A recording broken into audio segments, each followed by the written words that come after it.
Hello foodies, આજે આપણે બનાવીશું બહાર લારી પર મળે તેવી પાઉંભાજી. એકદમ સરળ રીતે પાઉંભાજી બનાવીએ ત્યારે એક પ્રશ્ન બધાને આવતો હશે: શાકભાજી કેટલા પ્રમાણમાં લેવા, કયા લેવા, જેથી આપણી પાઉંભાજી પણ બહાર જેવી ટેસ્ટી બને. આજે હું તમારી સાથે એટલી સરળ રીતે શેર કરીશ પાઉંભાજી બનાવવાની કે આજ પછી તમને પાઉંભાજી બનાવવું કૂથો નહીં લાગે અને તમારી પાઉંભાજી પણ બજાર જેવી ટેસ્ટી જ બનશે. અને આ પાઉંભાજી ખાધા પછી તમે બહારની પાઉંભાજી ભૂલી જશો. તો પાઉંભાજી બનાવવા માટે આપણે સૌથી પહેલાં એક બાઉલ લઈ લેવાનું છે, જેની અંદર આપણે આ રીતના કશ્મીરી મરચાં ઉમેરીશું. તો કશ્મીરી મરચાં ઉમેરવાથી પાઉંભાજીનો કલર છે ને ખૂબ જ સરસ આવે છે. તો 5 થી 6 નંગ લીધા છે ને આ રીતના કાશ્મીરી મરચાં આવે છે. હવે એને આપણે ગરમ પાણીમાં પલાળી નાખશું. તો આની આપણે ચટણી બનાવીશું, જેનો ઉપયોગ આપણે વઘારમાં કરીશું. એકદમ ગરમ પાણીમાં ઉમેરવાથી કાશ્મીરી મરચાં છે પોતાની સાઇઝ કરતાં ડબલ થઈ જશે. હવે કુકરની અંદર પાણી લઈ લીધું છે ને એક મીડિયમ સાઇઝનું બટેટું નાખીશું. આ 2 મુઠ્ઠી ભરીને મેં ફ્લાવર લીધી છે. તો ફ્લાવરને પહેલાં 10 મિનિટ સુધી મીઠાવાળા પાણીમાં પલાળી રાખી હતી.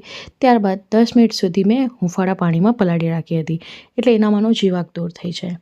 એક નાનું ગાજર લેશું, રફલી ટુકડાઓમાં કટ કરી લેશું અને જેટલું ફ્લાવર લીધું છે એટલું જ આપણે કોબી નાખીશું. હવે ઉપર એક પ્લેટ મૂકી દઈશું અને એની ઉપર આપણે 4 મીડિયમ સાઇઝના આ રીતે ટમેટાં મૂકી દઈશું અને સાથે આપણે 4 મીડિયમ સાઇઝની ડુંગળી લેશું. તો ટમેટા અને ડુંગળીનો માપ એક સરખો લેવાનો છે. સાથે તીખાશ માટે 3 લીલા મરચાં લીધા છે. તો એકદમ જે તીખી મરચી આવે એનો ઉપયોગ કરવાનો. હવે હાઈ ફ્લેમ ઉપર આપણે 5 થી 6 વિસલ મારી લેશું. જ્યાં સુધી સીટી વાગે છે ત્યાં સુધી મિક્સર જારની અંદર આપણે 15 કળી લસણની લીધી છે. અહીં તમે જોઈ શકો છો કે મરચાં પલળી ગયા છે. તો મરચાંને આપણે આની અંદર નાખી દઈશું. પાણી નિતારીને નાખીશું અને થોડુંક પાણી ઉમેરીશું. ત્યારબાદ આની અંદર બેઝિક મસાલા ઉમેરી લેશું. તો પાઉંભાજીના માપનું જ હું અત્યારે મીઠું નાખી દઈશું. 1/2 ટીસ્પૂન જેટલું હળદર પાવડર, 1 ટીસ્પૂન જેટલું ધાણા જીરું પાવડર, 1 ટીસ્પૂન જેટલું કાશ્મીર લાલ મરચું પાવડર નાખીને આપણે આની આ રીતની ચટણી પીસી લીધી છે. જો તમે લસણ ન ખાતા હો તો તમે આ સમયે આદું નાખી શકો છો. તો લસણને તમે સ્કીપ પણ કરી શકો છો. હવે વઘાર માટે આપણે 2 ટેબલસ્પૂન જેટલું તેલ લીધું છે અને તેટલા જ પ્રમાણમાં આપણે બટર નાખીશું. તો એક મોટો ટુકડો બટરનો લીધો છે. હવે અહીંયા મેં 4 ટેબલસ્પૂન જેટલું શિમલા મરચાં, 4 ટેબલસ્પૂન જેટલી ઝીણી સમારેલી કોબીજ અને 1 ઇંચ જેટલો આદુના ટુકડાને ખમણીને રાખ્યું હતું. તો એનો આપણે વઘાર કરીશું. તો તમે લારી ઉપર જોયું હશે કે પહેલાં તેલ કે બટર મૂકવામાં આવે છે ને આવી રીતે થોડુંક કાચું શાકભાજી ઉમેરવામાં આવે છે. ત્યારબાદ આપણે તૈયાર કરેલી ચટણી મૂકી દઈશું અને હવે ચટણીનું પાણી બળે ત્યાં સુધી આપણે એને પકાવવાનો છે. તો એકવાર આપણે સારી રીતે મિક્સ કરી લઈશું અને મિક્સર જારમાં થોડુંક પાણી નાખી દઈશું, જેથી સાઈડમાં જે ચટણી ચોટેલી હોય એ અંદર આવી જાય ને વેસ્ટ ન થાય. તમે જોઈ શકો છો ફ્રેન્ડ્સ, કલર કેટલો સરસ આવ્યો છે. તો આ કશ્મીરી મરચાં છે એ ખાવામાં તીખા નથી હોતા, તો બાળકો પણ આરામથી ખાઈ શકે છે. હવે જે પાણી જારમાં નાખ્યું હતું એ નાખી દઈશું અને તેલ છૂટું પડે અને આમાંથી પાણીનો ભાગ દૂર થઈ જાય ત્યાં સુધી પકવી લેશું. તો અહીં તમે જોઈ શકો છો કે પાણીનો ભાગ આપણો બળી ગયો છે. હવે આપણું કુકર ઠંડુ થઈ ગયું હતું. તો અહીં મેં જે ડુંગળી છે એની પેસ્ટ બનાવી લીધી હતી. તો ડુંગળીને આપણે આની અંદર નાખી દઈશું. તો 6 વિસલ વાગી ગયા પછી વધારાની વરાળ આપણે કાઢી નાખી છે. બધા શાકભાજીને કાઢી લીધા હતા અને ઠંડા થઈ ગયા બાદ આપણે એને પીસી લીધું છે. તો લારી પર બનતી પાઉંભાજીમાં તમે જોયું હશે કે શાકભાજી ઉમેરવામાં આવે છે ને આવી રીતે ગ્રેવી તૈયાર કરેલી જ હોય છે. જ્યારે તમે ડુંગળી અને ટમેટાને બાફીને લ્યો છો તો એને કૂક કરવામાં વધારે સમય લાગતો નથી અને પાઉંભાજીમાંથી છેલ્લે પાણી પણ છૂટું પડતું નથી અને જે ઘરે પાઉંભાજી બનાવતા હોઈએ ત્યારે ટમેટાં ડુંગળીની કચાશ આવે છે એ પણ નથી આવતી. તો એકવાર આવી રીતે ડુંગળી અને ટમેટાને પણ બાફીને જરૂરથી લેજો. તમને ટેસ્ટ છે એ ખૂબ જ ઓસમ મળશે. તમે લારીની પાઉંભાજી ખાવાનું ભૂલી જશો. એટલી આ પાઉંભાજી આપણી ઘરે જ સરસ તૈયાર થાય છે.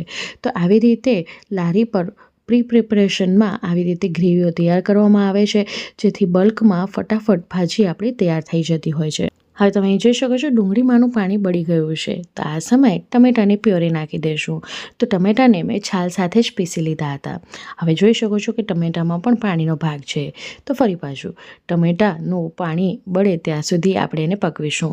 તો આવી રીતે પકવતા વાર જ નથી લાગતી. ખૂબ જ ઓછા સમયમાં તમારી પાઉંભાજી ઘરે તૈયાર થઈ જાય છે. અત્યાર સુધી મેં ગેસની ફ્લેમ હાઈ જ રાખી છે, તો હાઈ ફ્લેમ ઉપર જ આપણે પકવવાનું છે. 2 થી 3 ટેબલસ્પૂન જેટલી ઝીણી સમારેલી કોથમીર નાખી દઈશું અને ફરી પાછું ચલાવી લઈશું. અહીં આપણે થોડી વાર ચલાવતા રહેવાનું, જેથી નીચે બળી ન જાય. અને જો તમારી પાસે લોખંડનો તવો હોય તો એના ઉપર જ તમારે બનાવવાનું, એનાથી ટેસ્ટ સરસ આવે છે.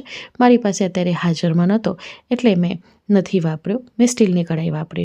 હવે લીડ કવર કરીને આપણે 5 મિનિટ સુધી મીડિયમ ફ્લેમ ઉપર પકવી લેવાનું છે. ત્યારે ગેસની ફ્લેમ હાઈ નથી કરવાની, નહીં તો તળિયે ચોંટશે અને બળી જશે. જો તમે લોખંડની તવી કે કઢાઈનો ઉપયોગ કરો છો તો ભાજી બની ગયા પછી એને બીજા વાસણમાં ટ્રાન્સફર કરી લેવું, નહીં તો ભાજીનો કલર ચેન્જ થઈ જશે. અને આમાં ટમેટાં નાખ્યા છે તો એ રિએક્શન પણ કરશે, તો એ વાતનું ધ્યાન રાખવાનું. હજી 2-3 મિનિટની કચાશ છે તો ઢાંકીને આપણે મીડિયમ ફ્લેમ ઉપર પકવા માટે મૂકી દઈશું. હવે જે શાકભાજી બાફીને રાખ્યા હતા એને આપણે કુકરમાં જ આવી રીતે મેશ કરી લેવાના છે. જો તમે કઢાઈમાં પાછળથી મેશ કરો છો તો એક તો ગરમ છાંટા ઉડે છે અને સારી રીતે આપણે વજન દઈને મેશ પણ નથી કરી શકતા. હવે અહીં શાકભાજીને કેટલા મેશ કરવા એ પણ એક મોટો સવાલ છે. જો તમને ખડી ભાજી પસંદ હોય તો આવી રીતે અધકચરા રાખવા. અમારા ઘરમાં થોડી ક્રીમી ભાજી ખાવાની પસંદ કરવામાં આવે છે, તો હું આ બધા શાકભાજીને સારી રીતે ઘૂંટી લઈશ જ્યાં સુધી મને પરફેક્ટ એનું ટેક્સચર ન મળે. તો જેટલું ક્રીમી તમને પસંદ હોય એ પ્રમાણે તમારે નીચે જ અહીં સારી રીતે એને ઘૂંટી લેવા. અહીં બ્લેન્ડરનો ઉપયોગ નથી કરવાનો, એ વાતનું ધ્યાન રાખજો, નહીં તો એકદમ ટેસ્ટ પણ બદલી જાય છે. તો આવી રીતે મેશરથી જ આપણે મેશ કરતા જવાનું છે. થોડોક સમય લાગશે પણ જે રિઝલ્ટ મળશે ને એ ખૂબ જ સરસ હશે. તો જો તમને અધકચરી ભાજી પસંદ હોય તો થોડાક અધકચરા રાખવાના. અમને થોડી ક્રીમી પસંદ છે એટલે હું હજી ઘૂંટી રહી છું. તો અહીં હવે તમે જોઈ શકો છો કે શાકભાજી એકદમ સરસ ઘૂંટાઈ ગયા છે અને ટેક્સચર જોઈ શકો છો, થોડુંક ક્રીમી આવી ગયું છે. શાકભાજી પણ દેખાઈ રહ્યા છે, પણ સાથે સાથે બટેટું એકદમ મેશ થવાથી એનામાં ક્રીમીનેસ આવી ગઈ છે. તો આ આપણા બધા મેશ થઈ ગયા છે અને અહીં તમે જોઈ શકો છો કે બધું જ પાણી બળી ગયું છે. તો બસ આ સમયે આની અંદર આપણે શાકભાજી નાખી દઈશું. આપણે વટાણાને બ્લાન્ચ કરીને લીધા છે, એટલે કે ગરમ પાણીમાં, ઉકળતા પાણીમાં આપણે વટાણાને 5 મિનિટ મૂકી લીધા હતા અને પછી કાઢી લીધા છે. તો બાફતી વખતે આપણે વટાણા નથી નાખતા કારણ કે વધારે ઓવરકુક થઈ જાય છે. જો તમને એકદમ મેશી કે ઓવરકુક વટાણા પસંદ હોય તો તમે બાફતી વખતે નાખી શકો છો, પણ મેં એને બ્લાન્ચ કરીને લીધા છે. હવે અહીં આ ભાજીની કન્સિસ્ટન્સી ઠીક છે, તો કુકરમાં જે શાકભાજી હતા એની અંદર થોડુંક પાણી નાખ્યું અને પ્લસમાં મેં થોડુંક ગરમ પાણી ઉમેરેલું છે. ઠંડુ પાણી આપણે નથી ઉમેરવાનું, એ વાતનું ધ્યાન રાખજો, નહીંતર જે ભાજીનો ટેમ્પરેચર છે ડાઉન થઈ જશે, કૂક થતાં પણ વાર લાગશે અને સ્વાદમાં પણ ફરક આવશે. એકવાર ગરમ પાણી નાખી દીધા બાદ આવી રીતે મેશરની મદદથી આપણે આને આવી રીતે ઘૂંટી લેશું, એટલે કે જે શરૂઆતમાં મરચાં, કોબીનો વઘાર કર્યો હતો એ પણ થોડાક મેશ થઈ જાય. અને જ્યાં સુધી તમને પરફેક્ટ ટેક્સચર ન મળે ત્યાં સુધી તમારે અહીં ઘૂંટવાનું છે. તો તમને કેવું ટેક્સચર પસંદ છે એ પ્રમાણે રાખવાનું. તો અહીં તમે જોઈ શકો છો એકદમ લારી પર મળે તેવી જ ભાજી તૈયાર થઈ રહી છે ને. તો જ્યાં સુધી તમને ટેક્સચર ન મળે ત્યાં સુધી તમારે ઘૂંટવાનું. ચટણી બનાવતી વખતે આપણે આગળ જ બધા મસાલા કરી લીધા હતા, તો જો અહીંયા જરૂરત પડે તો મીઠું નાખી દેવાનું. અહીં તમે જોઈ શકો છો કે આ રીતનું ટેક્સચર આપણે મળી ગયું છે. તો હવે આની અંદર આપણે 1/2 ટેબલસ્પૂન જેટલો પાઉંભાજીનો મસાલો નાખીશું. એકવાર સારી રીતે મિક્સ કરી લઈશું અને લીડ કવર કરીને ફરી પાછું આપણે 3 થી 4 મિનિટ સુધી પકવી લઈશું. તો 3 થી 4 મિનિટ પકવી લીધા બાદ તમે અહીં જોઈ શકો છો કે ભાજીની થિકનેસ પ્રોપર આવી ગઈ છે. તો અહીં તમને જેટલી થિકનેસની પસંદ હોય એ પ્રમાણે જ પાણી ઉમેરવાનું. તો આ કન્સિસ્ટન્સી પરફેક્ટ છે. હવે છેલ્લે હું મારો ફાઇનલ ટચ આપીશ. તો લારી પર મળે છે એનામાં આ વસ્તુ કરવામાં નથી આવતી, પણ મને કરવું ગમે છે એટલે હું કરી રહી છું. બાજુમાં 2 ટેબલસ્પૂન જેટલું મગફળીનું તેલ ગરમ કરી લીધું હતું, જેની અંદર 1 ટીસ્પૂન જેટલો પાઉંભાજીનો મસાલો નાખ્યો છે અને આવી રીતે વઘારને ઉપરથી રેડી દઈશ. તો પાઉંભાજીના ગરમ મસાલાને કારણે છેલ્લે સુગંધ પણ સરસ આવે છે અને સ્વાદ પણ સરસ આવે છે.